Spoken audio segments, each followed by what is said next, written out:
Welcome to Making It Personal, Connections with Baker University. Today, in our inaugural episode, we are blessed with the guests of all guests, our president, Dr. Lynn Murray. Lynn, welcome. Well, thank you, Nate. How are you? Very well, thank you. Excited? New things? Yeah, I'm excited to be here. It's going to be a great year. So I'm glad to be one of the first guests that you've invited. No, not one of the first guest. I hope I can live up to your expectations. The boss is way above all of our expectations. Let me share a little bit about Dr. Murray for those that are joining us for the first time, which would be everybody. Dr. Lynn Murray, the 29th president of Baker University. She has a PhD from Gallaudet, a master's from Johns Hopkins, a BA from St. Mary's, married to the diminutive Jeff, Arsenal fan. We have to have that shout out with son Christopher. That's exactly right. Excellent. So, with all of that experience in entering your ninth year at Baker University, how do you see things? How are things going? Things are going great. I have to tell you, and you were side by side with me living through the last 3 years. So putting the pandemic behind us and the recovery that happened immediately after, there's a vibe on campus. There's a real momentum and an energy. It's hard to explain. You really have to feel it, but you feel it throughout, from faculty to the coaches. It feels really good. So I'm enthusiastic and I'm optimistic. It's like people have come out of their shell, right? Like we're finally Absolutely. reemerging. Do you get that sense? I do. I think they're coming out of their shell. They're much more comfortable, and you'll see it in the events that we host, or in the even at the football games, and the number of people that are coming out to attend. Definitely different than it has been in, at least the last 2 years. I think you're right. When we had that sellout for that first game, we had the football game, and then we had Invocation, where we had a very passionate, crowd, all our students out there, the faculty together, dance teams performing, all of it, the new facility, all the things. I think, you've helped Baker reveal itself so much. Well, I appreciate it, but I could never have done it without, people like you, Susan Decker, Darcy Russell, the faculty, the members on the front line, Cassie Bailey. They really keep us going, and it's so wonderful to have these great minds around the table determining what the future looks like. And I'd be remiss if I didn't mention the board members who give so much of themselves to us, and we could name all 24 of them. I almost forgot, but we won't do it here. But it really is, when we talk about Baker and what makes it special, it's all of these people giving it everything we've got. I think that's part of what makes Baker special. Well, that brings me to a conversation you and I had. We talked, and I asked you the question, and you asked it back to me, fairly. I said, what makes us different? What makes us special? And it really was the people. That's it. And it sounds trite, or maybe it sounds so convenient, but honest to gosh, it's good people doing great things and almost recharging our own energy by the people that we're with, and then just passing it along to another generation as well, right? And so we influence these students, whether we're in the classrooms, we influence each other in decisions we make or directions we decide to take. And I think just because of who we are, it's so special what we do together, right? So you mentioned Howard Hall. So who would have thought that an alumnus from North Carolina and her family, whom we didn't know very well, would be so inspired by what we're trying to do here in our new programs in applied public health, that they would want to give us their wealth and to invest in us to make it happen. We didn't know them 3 years ago, right? And now we have the new Howard Hall. I think you hit on something, right? It's that connection with Baker that never goes away. That's right. In your time over these 9 years, Mm-hmm. as you've met folks, what's been your guiding light? As you've moved and first introduced yourself to everybody, and then kind of organized everyone. I mean, let's not forget that you led a $41 million fundraising campaign for the university and have made all things possible, and then COVID. and then now a rebirth. What is that little piece of you inside that drives you? Well, and I appreciate the term rebirth, right? Because it's coming out of something.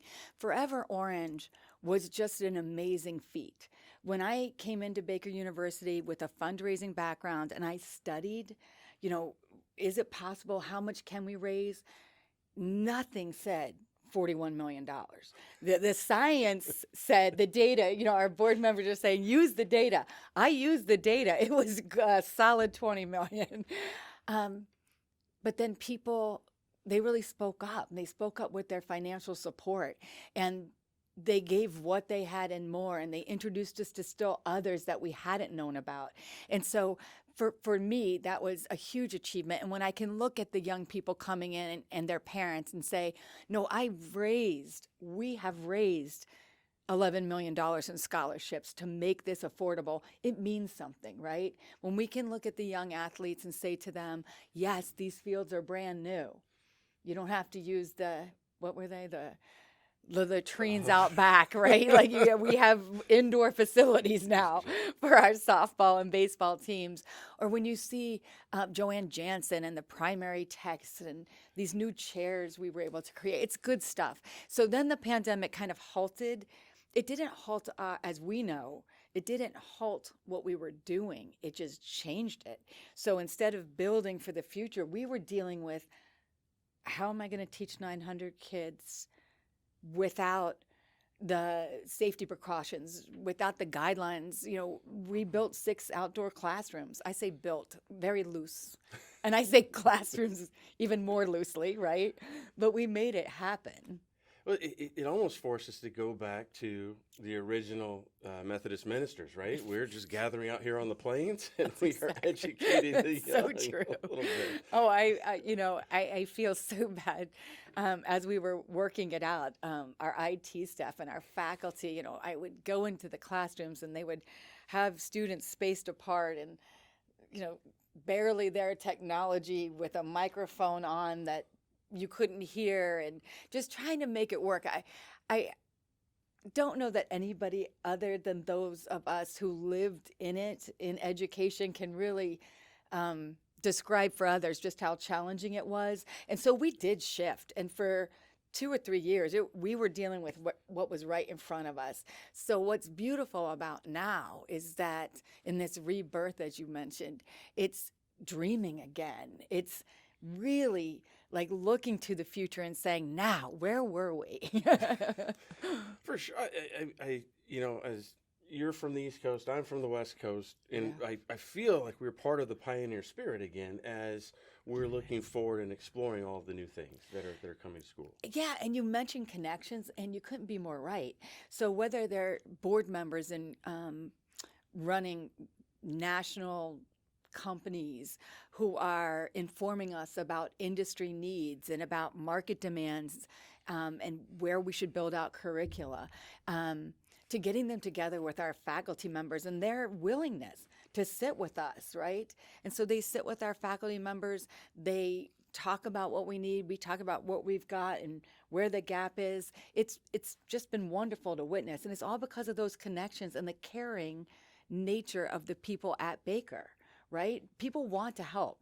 And so you'll see some new programs launched in the next 12 months because of our alumni connections and because of the dedication of our faculty.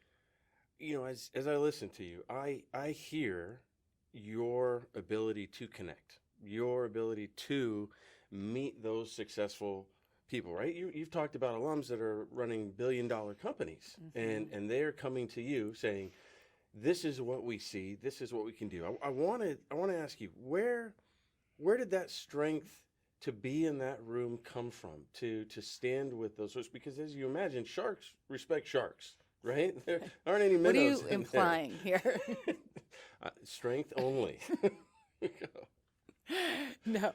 Well, I think it's because there's that common thread that binds us. So no matter what position we hold or how much money we have, it's more about what our life work is about. I think I connect to them on that level. And as you said, they have a passion for Baker. They also have a passion for the next generation. It truly is there. And so, when I think about the rooms that I'm in with them and, speaking with them, it's more about helping them to really connect to the future and with their legacies. And that's so easy for me to do. And I was at a conference just a couple of days ago, and we were meeting with independent colleges across campus. And let me tell you, the future is going to be tough. I think in healthcare and in education, these headwinds are strong headwinds. It's going to take our community to stand and rally behind us. There's nothing more than that I want than a large endowment, large enough so that Baker University, I can be guaranteed it will exist in the future, right? So it matters, and financial support matters. But we can't lose sight of our true mission, and that's to educate these young people. When you speak, obviously now it's easy to understand. When you're here and you're listening, right? Mm-hmm. And this is not from please let me hang out more. This is from an alum, saying this, that it is that strength that you bring to that conversation. It's not a I'm not sure. It's a no, I know the way. It is truly, spoken from a voice of forward, right? Understanding the ground and moving forward, rather than, oh, I'm not quite sure, we're going to try 1,000 things. You've been very resolute, putting the Army together and getting the right soldiers in the right places. Was that born out of something in your past and upbringing? Or is it just something that you see that we need and that you do? Great question. I'm going to think about that I think it's a little bit of both. I think the experience in education over the years and learning from some great presidents, some great vice presidents for enrollment and for fundraising and advancement, I've taken a lot from that, right? And so I know what we need to do to secure our future. So you have that, and then you have the way that I was raised or what I value. And so some of the values for me include just hard work, right? I say no more. I mean, showing up is half of it. And I think during the pandemic, it was almost 90% of it, right? You show up, you don't give up, you keep going, you find the course, you chart the course if you have to. And so I think that's something that I grew up with. The other thing that I have just an affinity for, and I would say to anyone who wanted to advance in higher ed, who wanted to actually be a president, is you have got to believe in the young people that you serve and recognize this is a service job. This is a job where you want to teach them the values and impart your knowledge and help them to grow into the leaders we will need them to be. That's what keeps me going every day. Well, as a servant leader, right? I mean, which clearly is what you're describing and what you're doing. I look back, right, and I think about the beginnings that we know at PBS, where you are. I mean, when you talk about people who are giving and people, for the grace of giving, how is that in those lessons? Do you lean into those as a president of a university? Absolutely. I think the time at PBS, they taught me so many things. Those are stories over cocktails on another day. I mean, the best stories, I was a producer, and so I shouldn't say this out loud on a public forum, but if you could find those old tapes where I actually had to go on air, you'd see how horrible I was. But what did I learn from all of that, right?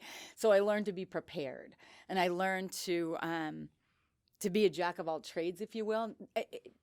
I guess you could also say, like, never being afraid to do whatever work is necessary, whatever that is, right? And I think that's part of the production end of PBS.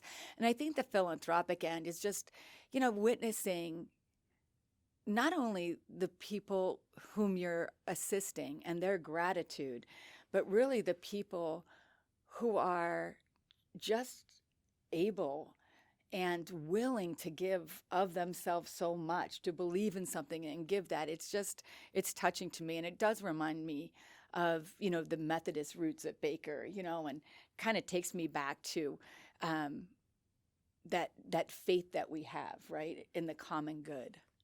I, so as we think about that fearlessness, right? When you get into helping others, you were telling us a story a little bit earlier about hurricane victims and Right. really being willing to get out into there and expose what's going on, and how that may have changed, missions and whatnot.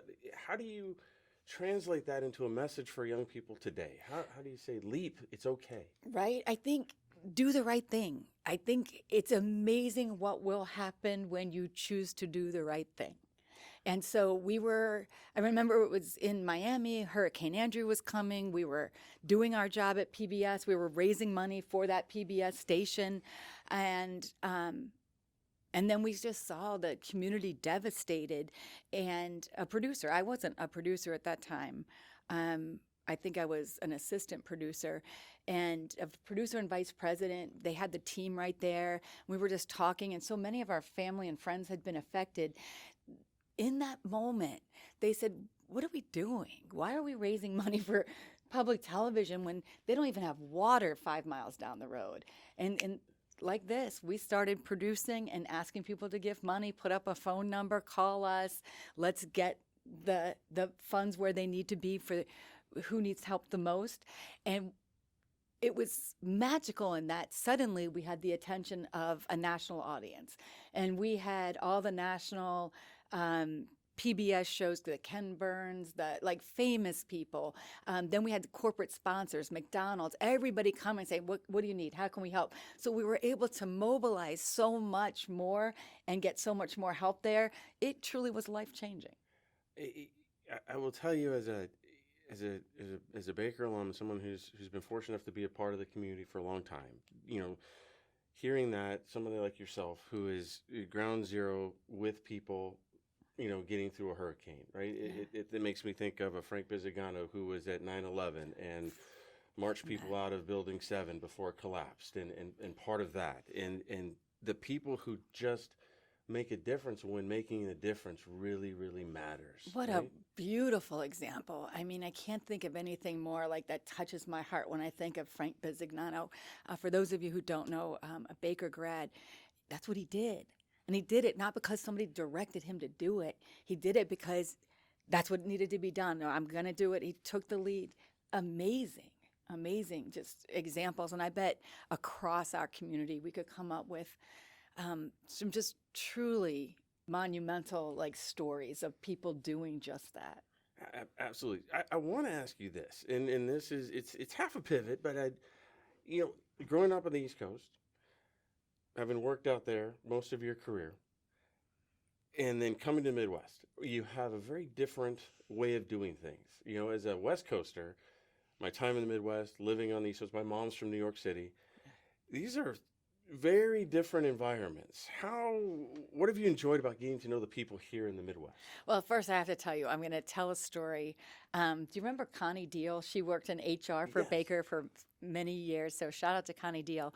She actually stopped me when I first got here. And she said, I think your emails may be a little too abrupt. If you could just say good morning and hello first. It was some of the best advice I've ever received. But I think that's the biggest difference. I think on the East Coast, the pace seems a lot quicker. And I say seems because now that I am a Midwesterner, we don't work any slower. It's just what matters is different. And so getting to know people matters more here in terms of the daily, hey, how you doing? How's your wife? How are your children? Those kinds of things, I think, Nate.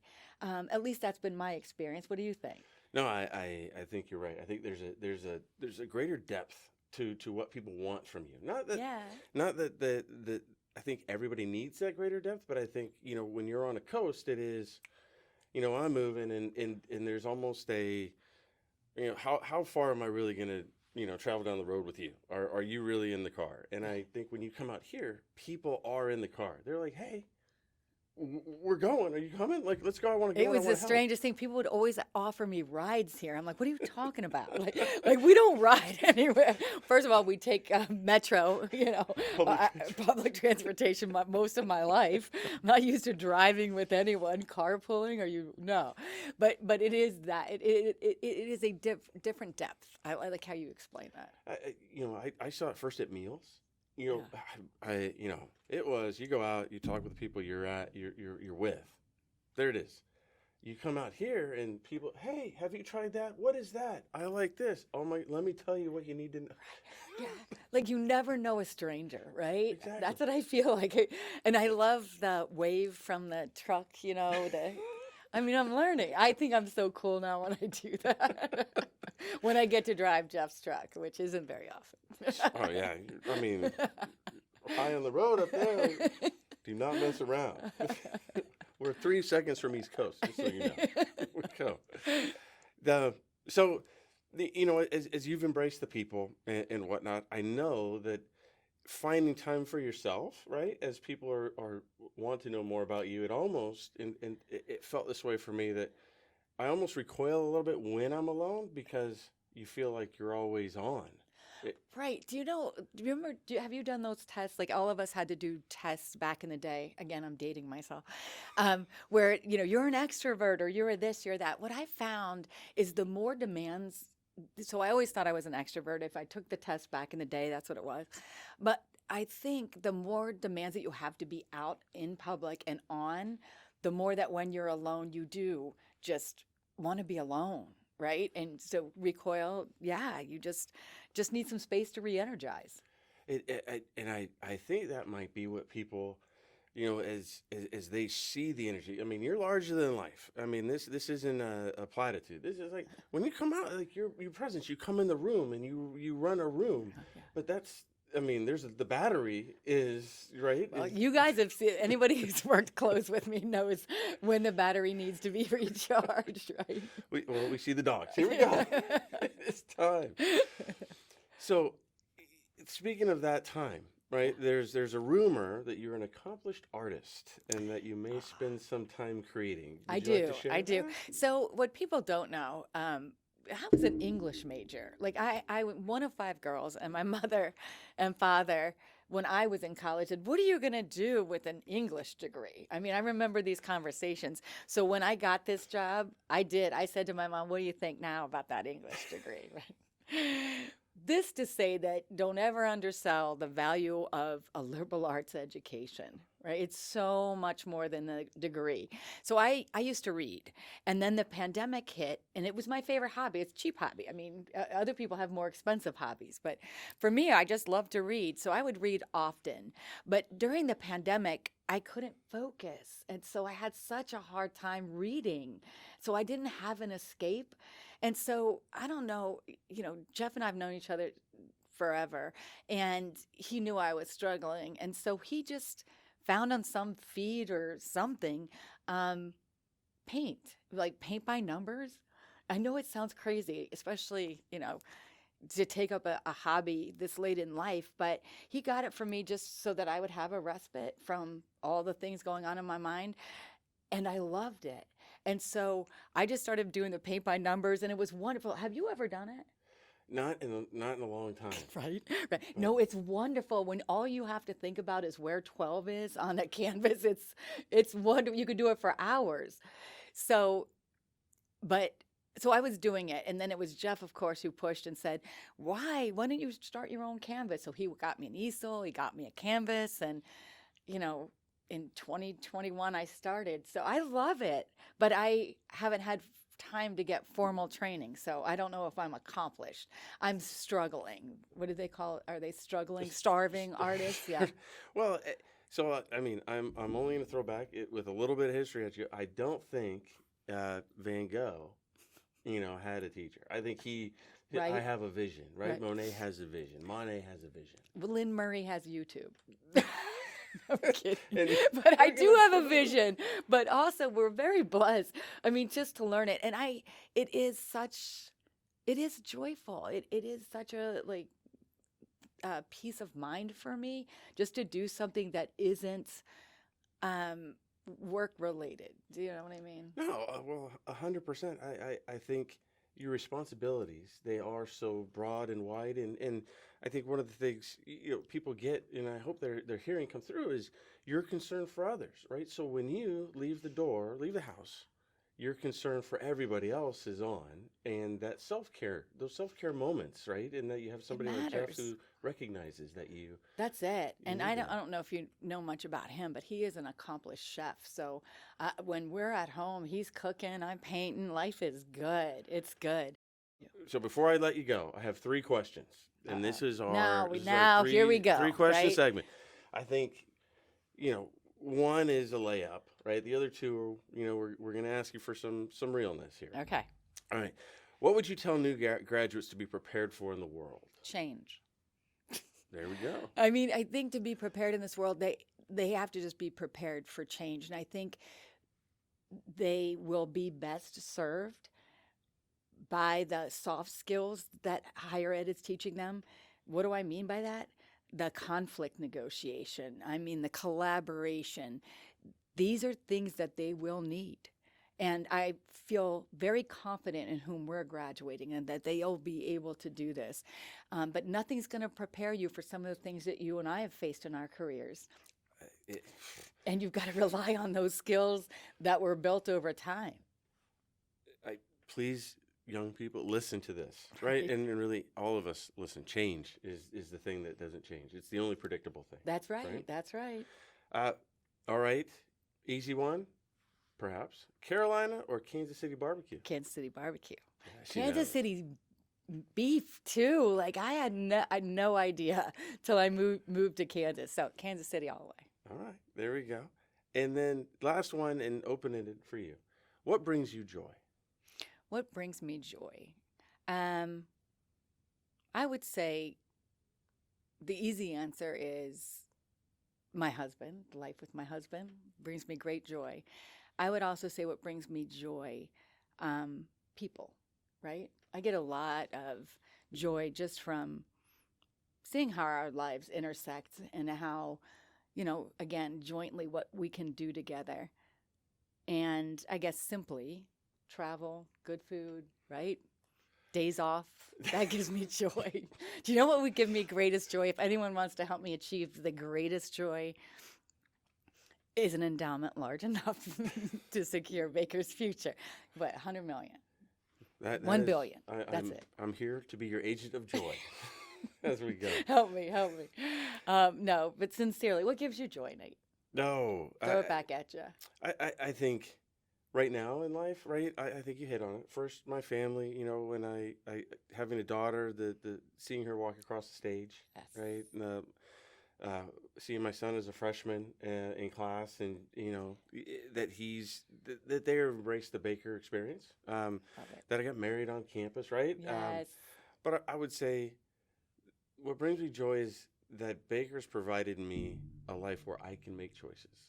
Mm. That I have the resources, and I don't mean this money wise. I mean this emotionally. That Yeah. that I can see the things that I want to invest in. That I'm around people that help those investments.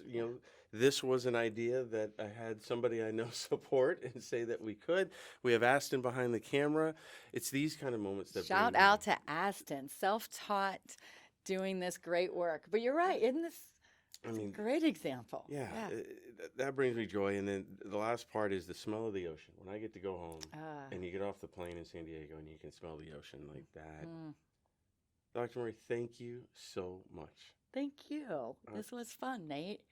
I appreciate you being willing to share yourself with us, and take the president's hat and put on your shoulder. Not take it off, but put it on your shoulder. But I think your willingness to let everyone who sees this know that it is people behind all the things that are going on. It's not a machine. It is personal, and it is the That's right. connections between all of us that really provide the strength for Baker and everything we are. It's something you and I said, gosh, in the midst of the pandemic, there's nothing that we can't do together. There's nothing that we can't do. And so we're proving it every day.